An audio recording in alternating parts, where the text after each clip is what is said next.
Alrighty, what's going on, everybody? Before we get into this podcast, I want to ask you guys to please go ahead and subscribe to my YouTube channel. 80% of the people who watch my YouTube videos are not subscribed, so it really helps my channel grow if you touch that subscribe button. And also, touch the like button. It's free as well. It's right next to the subscribe button, so just touch both of them while you're down there. And thank you. Have a great day.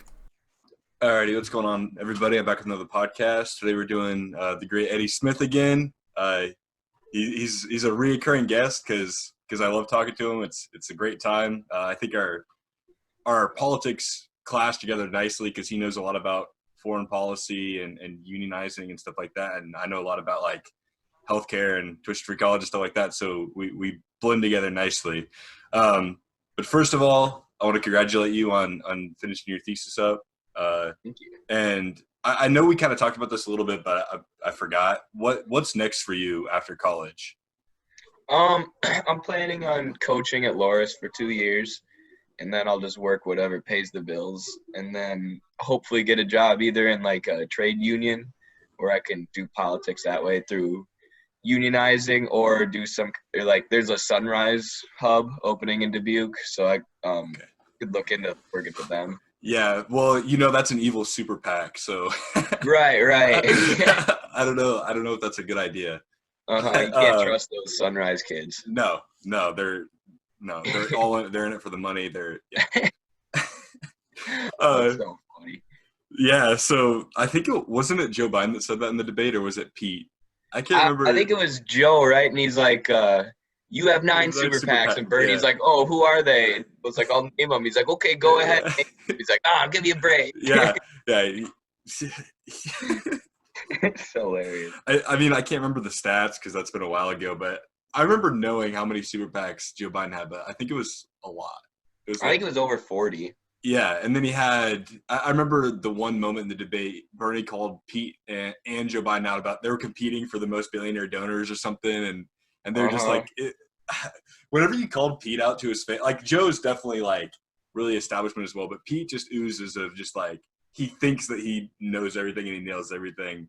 And it's just whenever Bernie called him out, that was amazing. But so awesome. He needed more of that, Bernie did. He needed more aggressiveness.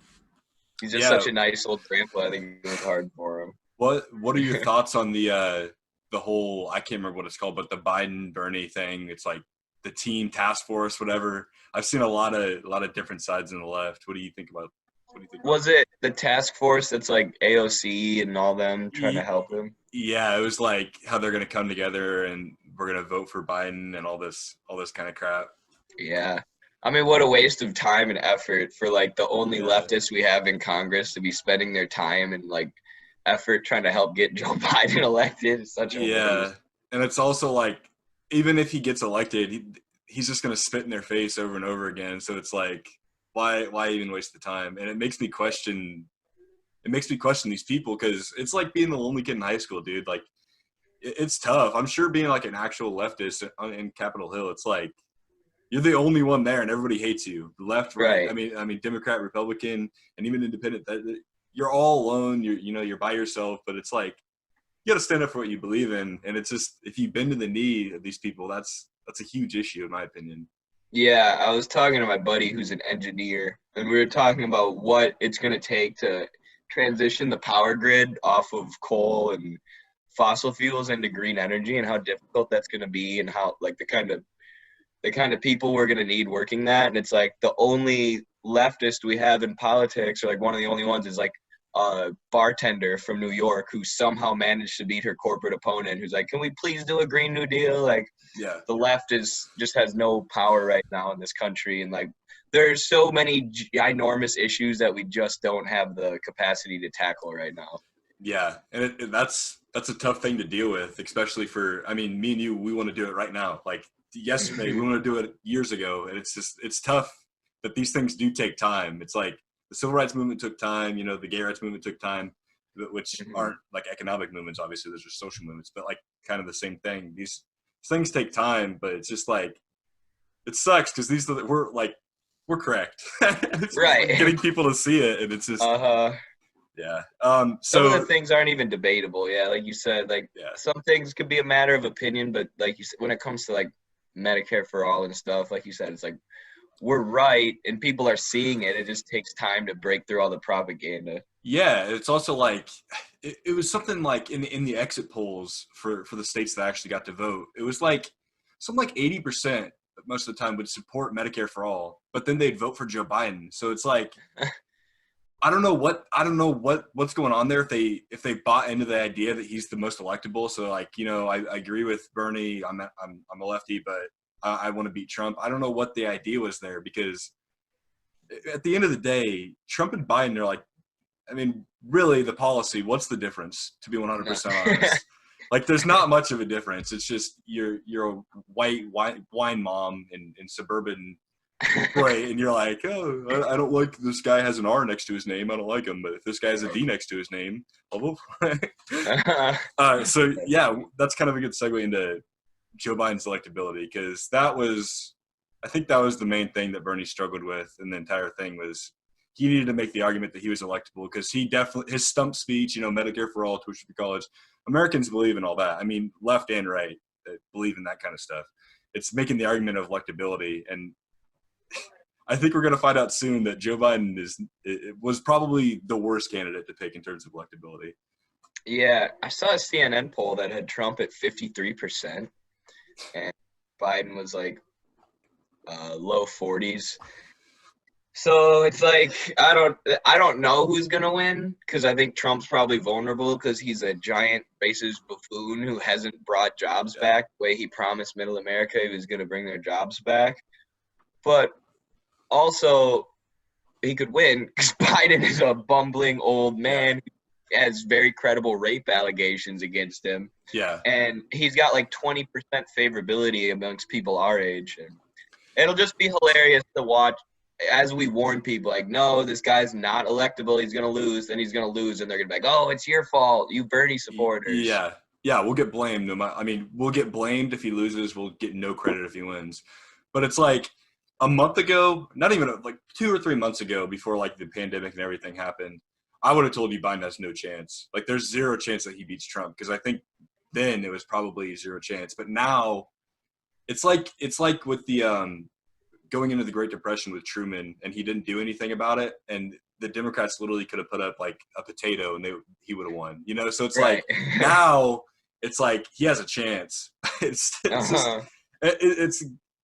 It's bittersweet if he wins, because it's going to be frustrating, because like, see, centrists can win, but it's like, right. I don't know.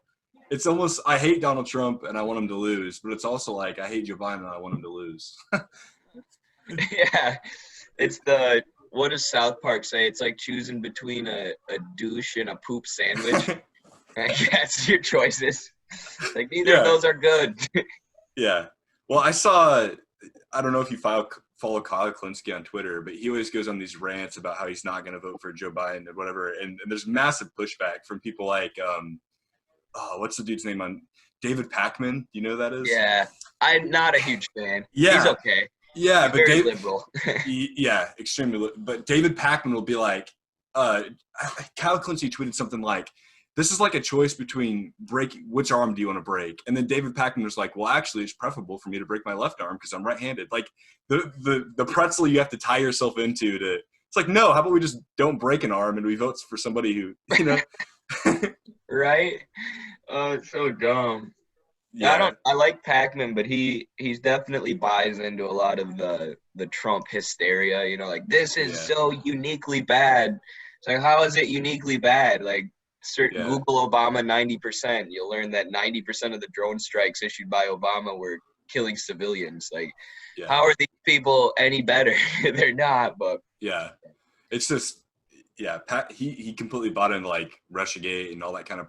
He's a fake resistor. That's what he is. I mean, these people who put on like #resist on Twitter, and then they just, let's just go vote for Joe Biden. He's going to carry on the same exact shit that we've seen for the last God knows how many years. Mm-hmm. And my friend just showed me a post that said, like, they were saying the Democrats are, like, giddy the longer or the worse the coronavirus pandemic gets. And I don't know if it was true. It was like a Facebook meme, but he was asking me because he knows I'm into politics. Like, is this true? I'm like, probably, dude. They really don't care about people. Like, the worse this is for Trump, the more they can resist. Like, oh, look how bad Trump is, wouldn't Biden do so much better? It just gives him another chance to be fake resistance. Yeah, my girlfriend's dad is he caucused for Bernie, but he's a Democrat. He calls himself a Democrat. He recently just like completely broke party lines, and he's like, these Democrats don't give a shit about normal people right now. If they did, they'd be given a stimulus check, every month, or they'd be doing these good deals. They'd be freezing mortgages, freezing rent payments, but instead they're literally using it as propaganda against Trump. Like that's their goal right now. That's the Democrats' goal, is to be like, look how bad he's handling this. Well, you're part of it too. He could do something too. Yeah, what are you proposing that's any better than Trump? Every freaking relief bill that gets passed through the House is just a corporate slush fund with nothing. The best thing we got was $1,200 for the working people, which like I'm pissed about because I didn't receive that. Yeah, and I got a $450 rent payment at the end of the month. They're like, "Oh, you're a dependent." Like, what does that mean? I still pay rent and buy my own groceries. What are you talking about? I'm dependent. I don't need money. I got laid off of work. Like, how am I supposed to make money? I don't know.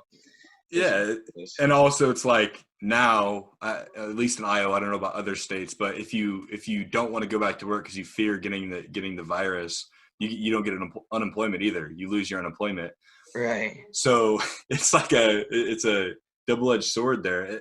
I saw Ben Shapiro went on a rant about, these people are like talking about how you might be making a couple extra bucks because you're on unemployment or whatever. Well, first of all, maybe you should pay them a living wage, and it wouldn't be an issue.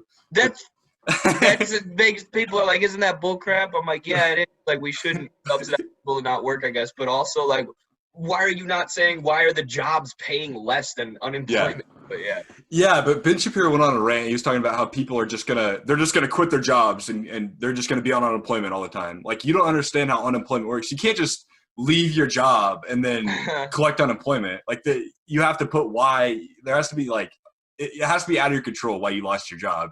You can't just quit and just be on unemployment.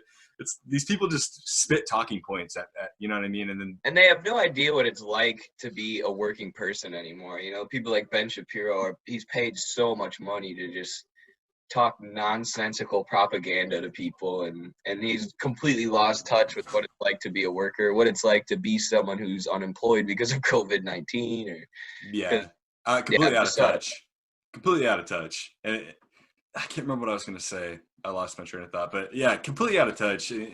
Maybe I don't know. I like to assume that people aren't nefarious, but some of these right wingers, they have to be nefarious. They have to know what they're doing. Like, some of them are smart people. I don't know. I'd go back and forth on that.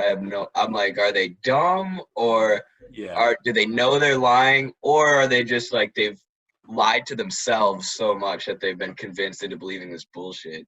Yeah, especially now, it's as a kid, at least like a high school kid, it's really easy to get sucked into like right-wing circles, especially on like YouTube, especially with social media and everything like that. So I'm sure there are people that, believe immigrants are the doom of America, and that, like, just because they bought in that ideology, but the people preaching that, I don't know if they actually believe that or if they're just stupid. I don't know. I don't either. I wish I could figure it out. But let's talk a little bit about unionizing and organizing, because I know before, like during election cycle, like last summer when I was campaigning for Bernie, I knew what unions were, obviously, but I guess I didn't really understand unions and how much power they have until I had you on the show, because it kind of opened my eyes to, like, a lot of people are like, let's take over the Democratic Party, or let's start a third party, or we could just unionize and organize instead of there shouldn't be an option there. It's like the power in unionization and organizing. It's incredible.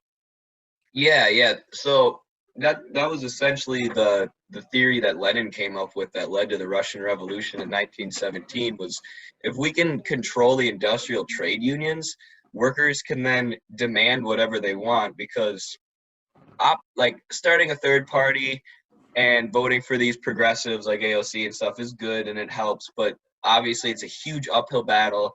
Now the establishment's wary of it, now that a few of them have won, so they're going to start dumping money. Like Kimberly Graham in Iowa, I've been campaigning or helping her, or we're going to organize for her if it wasn't for the pandemic. A poll came out showing her winning the primary, and all of a sudden Teresa Greenfield, her corporate candidate, just gets money thrown at her because they don't want that to happen. So trying to do a political revolution through the electoral system is a super uphill battle. But if we can unionize, you threaten their capital, right? Which is all essentially they really care about. The economy is a dictatorship of capital. Our foreign policy is dictated by what will create more capital. The media is owned by the capitalists. And 9 out of 10 elections are decided by the person who raises the most money. So they have a stranglehold on our state. But if you unionize, then you go, all right, you're going to pass Medicare for all right now, or we're going to go on strike and you won't have roads anymore, or you won't have food anymore. Good luck without us. Yeah. And that's what happened during the Russian Revolution. And basically every successful political revolution has been like based on that principle of organizing the workers in order to threaten capital. Yeah, you basically just hold their money hostage. Because that's another thing is that billionaires, like you were talking, we talked about yesterday over text, in a lot of right-wing circles or even left-wing or even Democratic ideology, that like billionaires are somehow the smartest people and they work the hardest. But that's obviously not true. It's that we make their money for them. Like these people aren't making their money. But yeah, the idea of unionization, and I just think that's an amazing idea, and that's the future for us and as leftists, really. I agree. And the thing is, like, you can debate right wingers about billionaires, right? And they'll be like, no, billionaires create all the wealth. The hedge fund managers work hard. Corporate executives work hard. But the labor theory of value, the idea that everything around us comes from human labor, from work, is true. Those people are wrong, and that's proved by the fact that unions can go on strike and everything shuts down. If Jeff Bezos goes on strike, nothing happens. If he leaves Amazon, it's going to continue to function the way it does. If all the workers leave Amazon, the whole thing's going to shut down, and the business is going to be in danger of collapsing. So, like, as much as they like to say these billionaires provide labor, they actually provide nothing. And that's true based on the fact that if the workers go away, they stop the economy, and workers need to realize the power that's in that. It's called the labor theory of value. Yeah. And there's so much power that we have, but it can't just be one person. It needs to be multiple. One person can't go on strike. You need to organize and be like, all right, we're not getting paid enough, and our boss is making $4 million an hour like Amazon. We're going to stop working until he pays us more because he requires our labor in order to continue making his wealth. So I think that's what we got to start preaching to people. Like, electoral politics, for sure, definitely fight the battle, campaign for these people, work for them, vote for them, but also the most important thing you can do is to organize your workplace. Yeah, 100% agreed. I don't know this, and I don't know if you know it either, but are unions like low compared to like a historical rate right now? Yeah, since Reagan, they've been destroyed. Iowa is one of the worst. We're right to work state. With the idea is that you have the right to work. You don't get to unionize and fight for better working conditions, which is like just a sick thought. And it shows how much power the corporate sector in this country has got. And also they're using the state to make unions illegal.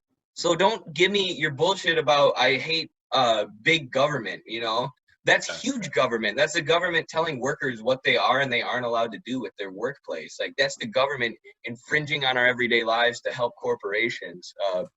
So it's super frustrating, but yeah. Yeah. So obviously you did your thesis on Venezuela, and I'm not very educated on the Venezuelan system or anything like that. So I'd like for you to educate me and the audience on Venezuela a little bit and how our foreign policy has basically destroyed them. I'm sure that's what you'll say. So yeah, just take off from there. Okay. Yeah. This will be fun. I'll get to share my opinion a little bit. My thesis was very like research focused. I was still making an argument, but I had to be like, I couldn't like go off on rant to be like, "Oh my, this is such bullshit. Why does anyone care about this?" But yeah.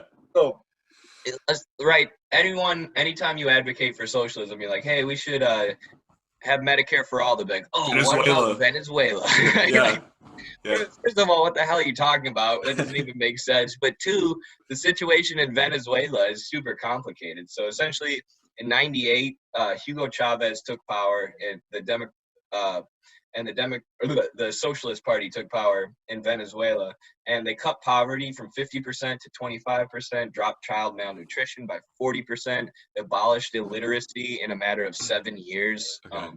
Did all these social programs, and essentially what they did was they took the PDVSA, which is the Venezuelan oil company, and they nationalized it, and they made it so all of Venezuela's oil exports fund these welfare programs for their people.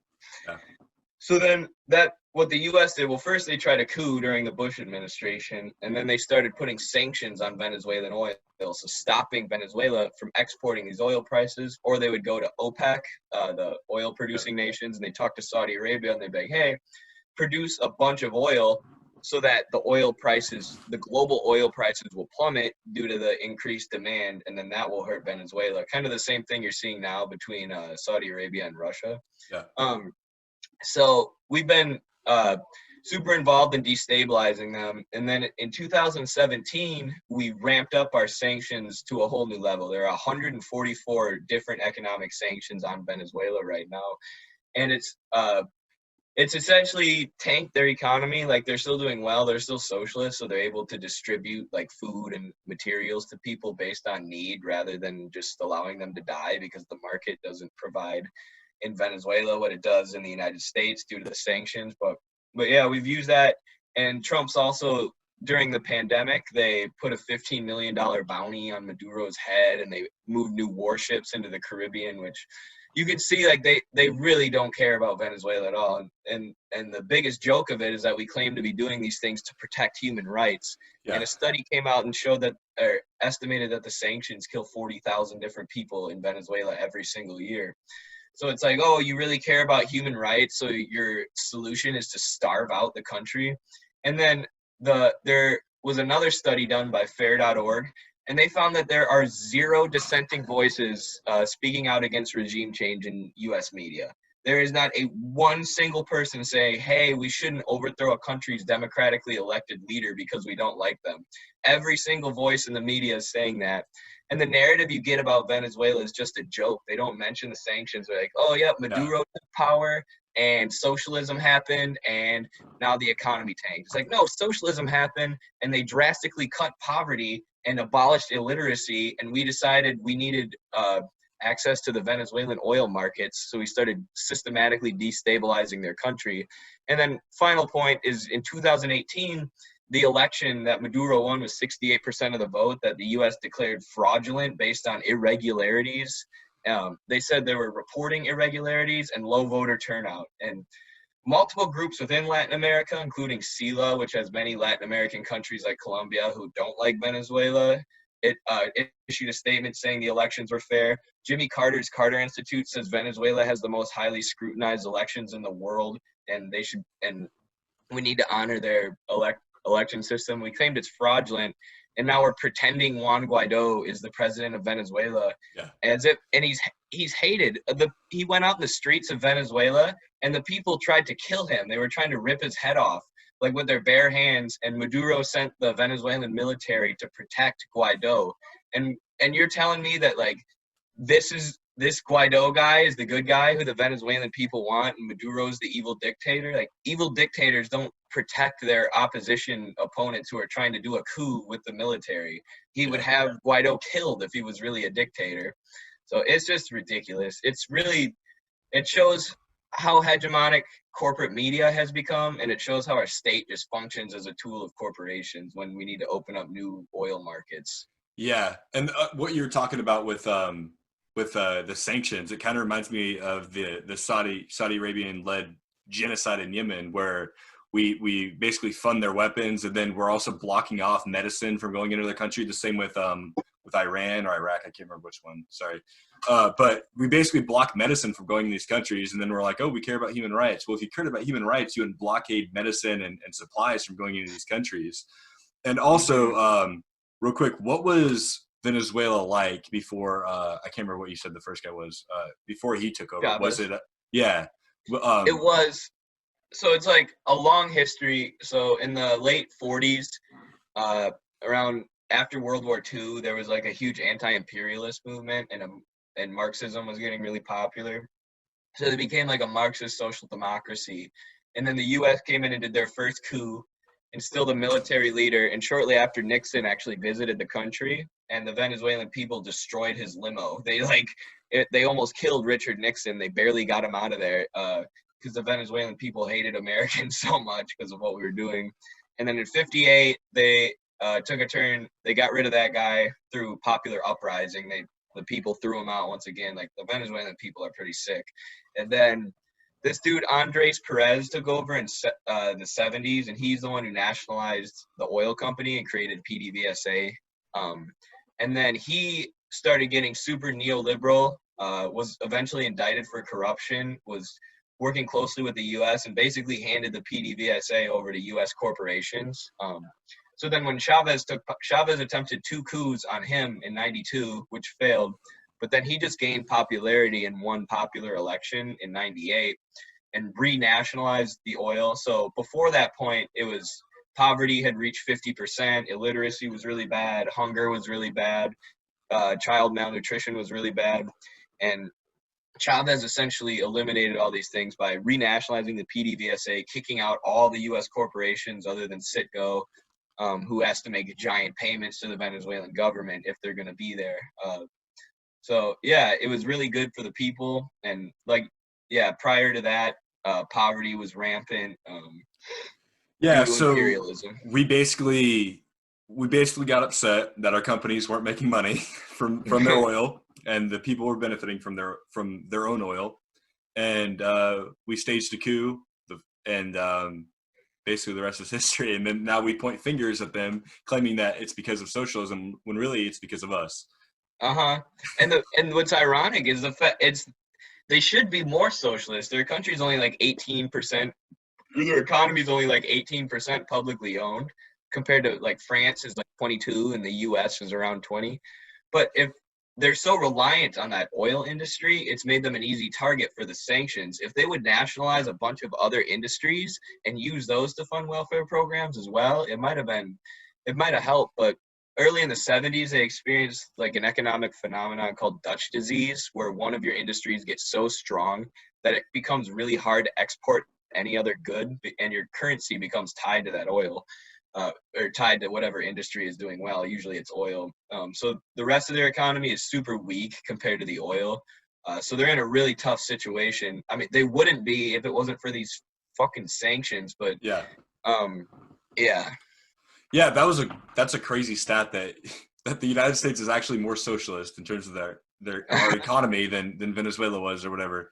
That, I mean, we look at the most successful programs in America, and it's Social Security, Medicare. I mean, these are literally socialist ideas that are the most popular in America. Like, the first thing you ask somebody, like, what don't you want the government to mess with? It's like Social Security, and if they do want them to mess with it, it's expanding it. So it's like, we point fingers at these countries when really we're more socialist than them, but we're just completely ruining that country. It's the same thing in the Middle East, because we start wars with them, and then we look at their collapse, and we instill dictators like was it Iraq or Iran? We instilled the Shah or whatever, who is basically just a puppet for the United States. The same thing that happened with Venezuela. Basically, they wanted to nationalize their oil, so then we instilled a puppet, and then it led to an uprising, and then the rest is history, basically. Yeah, it just happened in Bolivia recently. Yeah. The difference was the military is loyal to Maduro in Venezuela, but the CIA and other corporations were able to pay off the Bolivian military, and they instilled this like insane far-right dictatorship that was like running around with a giant Bible in the streets after the Evo Morales coup.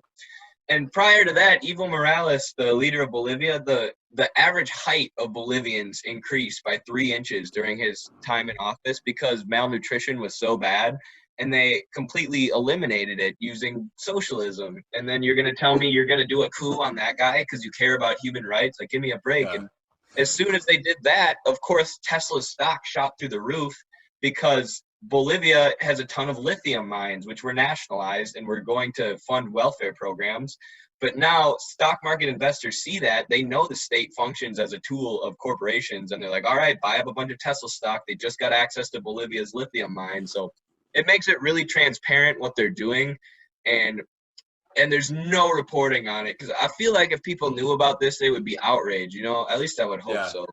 Yeah, it's like in history class when you learn about colonialism in Europe and how these countries are basically taking over African countries, and how the UK basically just took over America and Native Americans.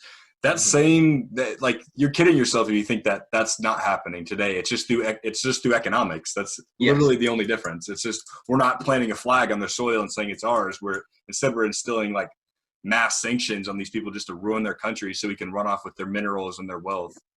Yeah, you can think of it as neo-colonialism. So it's maybe we do still invade countries when they nationalize their oil and stuff, like Iraq and Afghanistan, obviously. But yeah, a lot of it is done through the CIA, through backing puppet dictatorships, and through economic sanctions. And then in Africa, we have a drone war, basically. Yeah, a shadow war is going on in Africa that people just don't even know about. Like, yeah, I mean, our foreign policy, and you really are making foreign policy shoot up my list of importance, because it really does. It touches everything. And also it's like, in terms of wars, obviously, like Venezuela, we didn't launch a war, but like in terms of war, we send these 18-year, 19-year-old kids who we tell them we're going to give them free college, and they sign a dot when they're 18 years old, and they don't, their brain's not even like fully developed, and they go and fight in a war over oil, and it's just the entire idea of our foreign policy is completely backwards and corrupt. So what do you think, where in your ideal world, where would our foreign policy be? What would they do? Yeah, like we obviously wouldn't be in wars to start with, but where would we be in terms of like our military bases around the world and stuff like that? Would it be more of a relief type program for other countries, or how would you run that? Yeah, I think Ian Angus in Facing the Anthropocene, it's a good book. He had a good idea. He's like, transform the military into climate corps. So just have them, instead of fighting this is such a stupid idea. You could explain, I mean, not stupid, but a simple idea. You could explain this to children. Like, instead of killing each other with guns, let's have them work on stuff to save the planet, which a 4-year-old could know that's the right thing to do, but an adult will be like, no, it's much more complicated than that. It's not more complicated than that. We have 800 military bases around the world because we want access to those markets. Like, it has nothing to do with some countries being bad and some being good. We need to be the world policeman. So I would transform them into climate corps. And then there's certain places like northern Syria, right, where you want to like keep a small presence so the Kurds don't get slaughtered, like we saw when they withdrew from there. But essentially they should function as climate corps. And then we threw away over 50% of our produce in the United States at the same time as 1.9 million people starve to death every year globally. So I think a lot could be done to transport food to people who need it, and provide aid in that way. Yeah.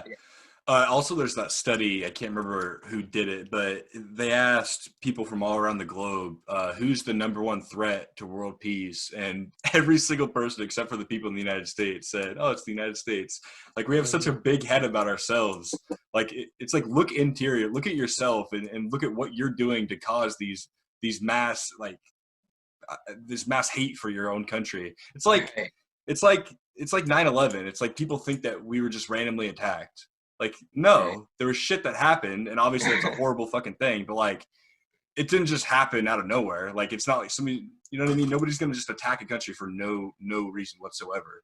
Right. We create these terrorist groups by destabilizing their regions. Like, why do you think all these groups who hate America keep propping up as we continue to invade their countries and overthrow their leaders? Like, of course there's going to be groups that pop up that hate America.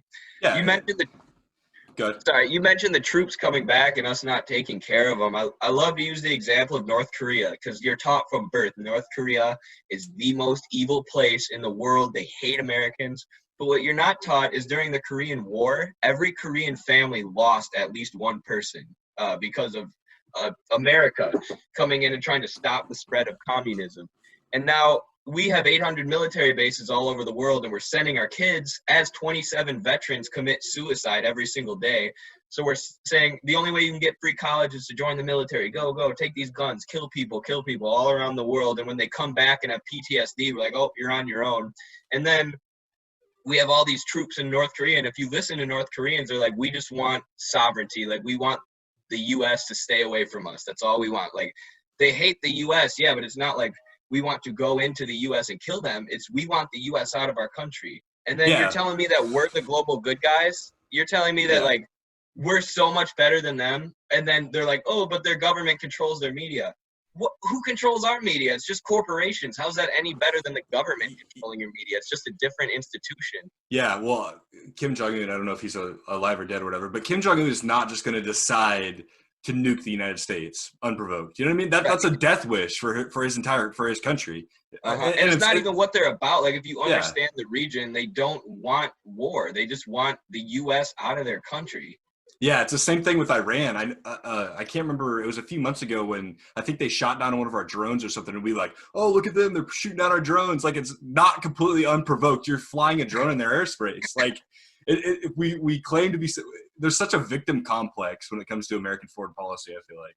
Yes, it's like all these other countries are evil and they want war with us. Like, you really think other countries want to start war with the United States? Do you know our history of destroying every single country who's had for no reason? You think they're gonna like randomly start beef with us? They know that our thin-skinned orange president will just like bomb them off the map if they started anything. So it's so ridiculous that we need to go in there before they go get us. The movie American Sniper, the guy Chris Kyle says that to his wife. He's like, "What do you want me to not go to Iraq so then they come here and kill us?" Like, yeah, there are tons of jihadists walking around the streets in America trying to kill us, dude. Like, what are you talking about? Yeah, jihad is suddenly going to pop up in Nebraska because yeah, right. It's like, yeah, and also I know you mentioned Chris Kyle. That dude was like, I'm pretty sure he was like a horrible person. I think there's some report during like Hurricane Katrina. He did something like he was like literally sniping people who were like looking for food because they had lost their homes and they'd lost everything. And they were looting, you know, whatever for food. And he was like actively like killing them. It was something crazy like that. I can't remember the report. In high school, I was reading a list. They compiled these lists of like all the lies in Chris Kyle's books. They're like, he said this and this and this. And that was one of them. They're like, he lied because the U.S. government never sent the military to shoot looters. And I'm like, that was probably true, actually. And now they're trying to portray it as a lie. Yeah. You know what I mean? Yeah. Like, they're trying to be like, oh, Chris Kyle, you can't trust him. Look at these lies. But really, he was probably telling the truth about that. He probably did go shoot looters. Yeah. You know. Oh, yeah. That's like, yeah. Yeah, these people claim what you were talking about earlier. They claim to care about the troops. Oh, the troops. We got to take care of the troops. Zero funding because that would be socialism. If you actually cared about taking care of the troops, there wouldn't be, like you said, mass suicide for troops, and there wouldn't be. I can't remember what the percentage is, but it's a huge amount of people who come back from the military are homeless. So it's like if you actually cared about these people, we could solve the problem. Like, it's not like we can't. Oh, there's nothing to do. We can solve these problems. It's if you have the political willpower to do it. Yep.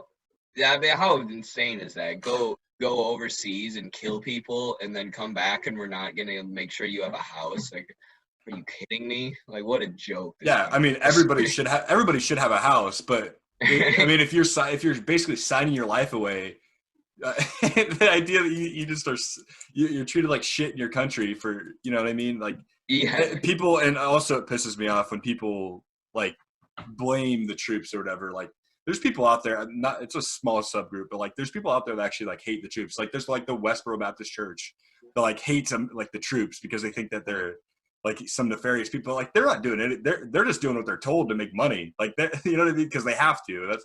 That's the system we're in, and they want to go to college and they want to feed their family, so they have to do it. I think ultra leftism is a major problem. Obviously, the Westboro Baptist Church isn't ultra left, but like this idea of like you have to hate the troops and you can't talk to conservatives, you can't listen to them. You know, they're fascists, they're evil. We can't some people say like we can't do a Green New Deal because the U.S. exploits other countries. Like this ultra leftism is never going to get anything done, you know? Like how are you going to organize the American working class without talking to conservatives because you think they're too racist? Like we need to talk to people. Like that's why we've lost, is because we haven't talked to these people. We haven't offered them an alternative to the racist orange guy who said he's going to bring their jobs back. Yeah. Switching gears a little bit. I talked to one of my professors that I had this year. His name was Blake Bell, and he was a U.S. history teacher, but he also served in the military and stuff like that. He looks like a hard-nosed grunt type guy, but like actually he's like complete opposite. He's a liberal snowflake. And we were talking on Zoom the other day, and he's going to be on Monday on the show, but he said something like, we were talking about the drug war and how like bullshit that is, obviously.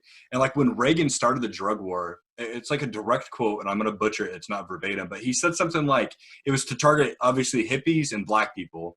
And he said something along the lines of, we can't legally segregate these people anymore, but we can like throw them in jail for things that we can make illegal right now.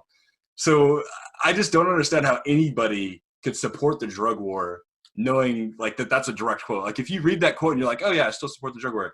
I mean, what are you doing with your life? Do you not think? I don't meet many people anymore who support the drug war. Even Republicans are like, what is this? But it's still around, you know, we still don't have the power to get rid of it. And it is insane in the fact that the 13th Amendment has that provision in there. Slavery is banned except for prisons. And then the prison system are private, so they're making money. The more people who are in there who are also doing prison labor, which Mike Bloomberg got caught using, by the way. Yeah. And then, great Democrat. It's new Jim Crow. That's all the prison system is.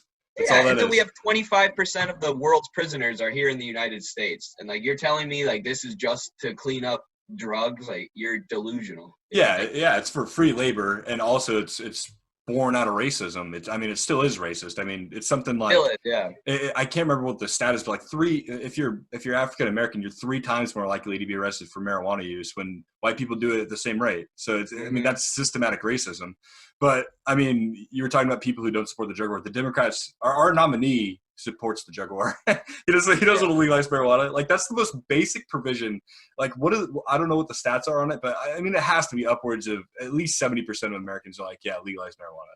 Like, what are you doing?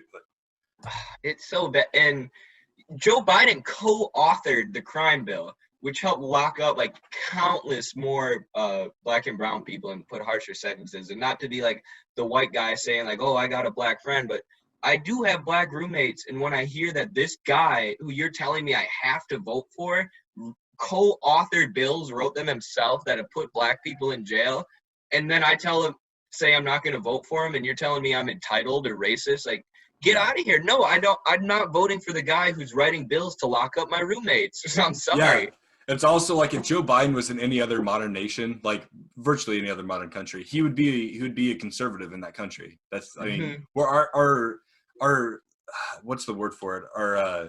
Our like shift, our spectrum is so shifted to the right in America. The Overton window, yeah, that's what I was looking for. It's so shifted to the right in America that, I mean, Bernie Sanders, like he's looked as like a communist in America, but he's a centrist on a national stage. Yeah, that's good. It's crazy. Yeah, if you even the UK, which is like one of the more right-wing European countries, Joe Biden would be in the Tory party, the conservative party, like you said, because he would be for like dismantling the National Health Service that they have. You know, he's like, we can't do Medicare for all. And in the UK, they have fully nationalized healthcare, and even the Tories don't argue against it, because why would you argue against that? It's done so much good for the country. But then here in America, our left candidate is saying we can't get rid of private insurance companies. Like, give me a break. Yeah. Did you see there's like Joe Kennedy was like big in left-wing circles. Did you see what he tweeted about? He said something about, I'm going to butcher it, I don't know if you know it, but it was something like COVID patients shouldn't have to have lawyers to fight off healthcare like companies right now, or something along those lines. And it's like, maybe take that a step further and actually follow your ideology and say, maybe they shouldn't have to have lawyers ever. I think I tweeted that he tweeted, nobody should face medical bankruptcy without a lawyer. Yeah, there you go. Like, That's what it was. how about no medical bankruptcy at all, you Yeah, dipshit? yeah.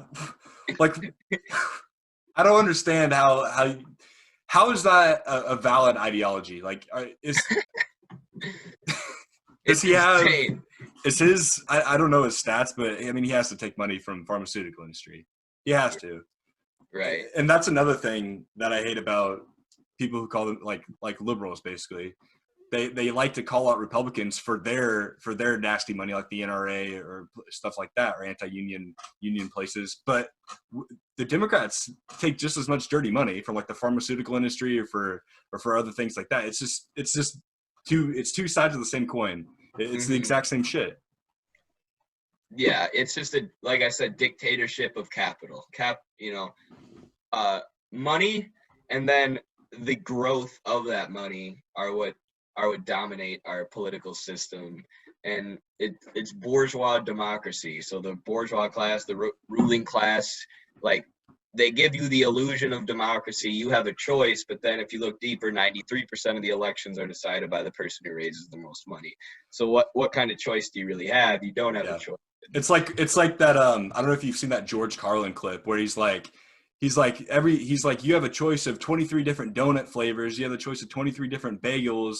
You have a choice of paper or plastic. But when it comes to real things that matter, there's like 3 or 4 health insurance companies. There's 2 political parties. Like the things that really matter, you have no choice. Yes, it's such a good point. I love George Carlin. Yeah, George Carlin's a freaking legend. If you guys haven't seen George Carlin, seriously check George Carlin out, dude. I wonder what George Carlin would be saying right now. Like I really do about everything. It would be amazing. I wish he was still alive. Yeah. Yeah. Are there any last minute ideas that you have in your head that you want to talk about? I guess we could just touch quick on the idea of like ultra leftism. So I got into a little argument with some kids on TikTok, actually. So they were talking about how they were mocking religion. Like, religion's stupid. God's not real. If you believe him, you're stupid. So I responded. I'm like, okay, so 75% of America's Christian. How are you expecting to organize workers while you like mock their belief system? Like, I don't basically don't care if you're not religious or if you don't believe whatever you want, but how are you going to mock the dominant ideology? And in Latin America, they don't do that at all. You can see there's a picture of Evo Morales handing a hammer and sickle that's shaped as a cross to the Pope. Religion is part of their radical leftist politics, and this idea of ultra leftism. And then those people responded. They're like, "Oh, you're too dumb to understand theory." They're like, "This must be way over your head." And then I was like, what the hell's wrong with these people? So I was like, I made another response, and then they said, oh, like, we're sorry, we didn't know you were a leftist. We thought you were a conservative because of the way I look, which is like, it just showed me everything that's wrong with the left in America, right? We don't have workers. We don't have, everybody thinks the left is like a blue-haired, ultra liberal feminist, and this ultra leftism of like, oh, you're religious, you're stupid, and I'm above you, and I understand political theory. So therefore, like, you're dumb, and I won't talk to you. That's not what we need to do. We need to take political theory, and we need to translate it to workers, and we need to not mock their belief system. We need to not mock them for being stupid or not understanding stuff. We need to show them the truth. Yeah, I would 100% admit to being guilty of that in like years past. So like, my freshman year of high school, I was conservative, ultra Christian, and then a switch happened sometime. I don't know why or how, but I became like an atheist, like a diehard atheist, like one of those like I know God's not real, like that kind of person who sucks just as much as as somebody who's shoving like Catholicism down your throat or whatever. So it's like I 100% agree with you that you don't need to mock these people. People can believe whatever the hell they want, and you don't know any better than they know. And if the people who are so diehard, like I know God's not real, that's a religion in itself. That's like you're literally in a religion. It's just that's an ideological religion, and I'll admit to being guilty of that. But actually, in like the last 2 years, I've definitely grown out of that to be more of an agnostic type person. But yeah, I 100% agree with you. We definitely need to shift the blame, like putting blame on these people for you can't be talking shit about Christians when they're the vast majority. It's like, what is it, 70-80% of the country's Christian? 75, I think. Yeah, so you can't be talking shit about Christians and then expect them to vote for you because you're like just spitting into their ideology. Yeah, and there's like elements of American culture that we need to embrace. Like, I see the American flag in your background. A lot of ultra leftists would probably be like, how dare you fly that flag? It's a flag of imperialism. Like, no, we need to be patriotic. We need to be like, we want our country to be the best as far as infrastructure, healthcare, education, feeding, housing the homeless. And like, we just have patriotism for the wrong reasons right now, but a lot of people want to throw out patriotism completely. It's like, no, there are elements of our culture that are good. We just need to shift them towards leftist working class politics. It's funny that you say that because I think what you're talking about right now, I had that in my head, but just subconsciously, because I have an Iowa flag. You can't see it, but it's right here. And then I used to have the Iowa flag up back there. Like if you watched the first podcast, it was the Iowa flag. But I switched them, and I think the reason why I switched them is for that shock. Like, because you're never going to see somebody fly an American flag on ultra left-wing circles, for the most part. Right. So it's like when I put the American flag up, they're like, holy shit, this guy doesn't like want to burn the American flag and he doesn't hate America. Right.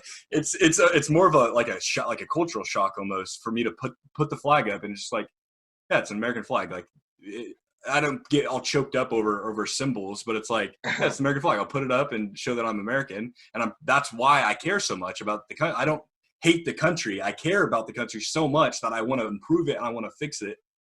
Yes, exactly. Which is the hilarious argument is like, if you don't like it, leave.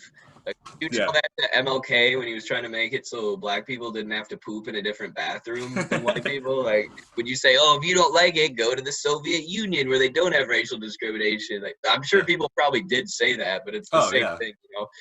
Like, we do love our country and we want to make it as good as it can possibly be. Yeah, I mean, my sense of patriotism is not letting 45,000 Americans die a year because they can't afford health insurance. That's my sense of patriotism. Like, that's what makes me a patriot. And I think that's like the most patriotic thing you can say is like, oh, you're going to save American lives. That's a good thing to fight for. Yeah. Yeah. And it's like stuff like our infrastructure is embarrassing. When my buddy told me a lot of foreign friends who like come visit and they're like, what the hell's wrong with your guys' roads and stuff? And we're like, well, we don't spend any money on our infrastructure. We're too busy dropping bombs in Africa. Yeah, and then a right-winger would say, well, it's a result of you publicly funding it. Well, no, it's just a result of us under publicly funding it. Right. Exactly.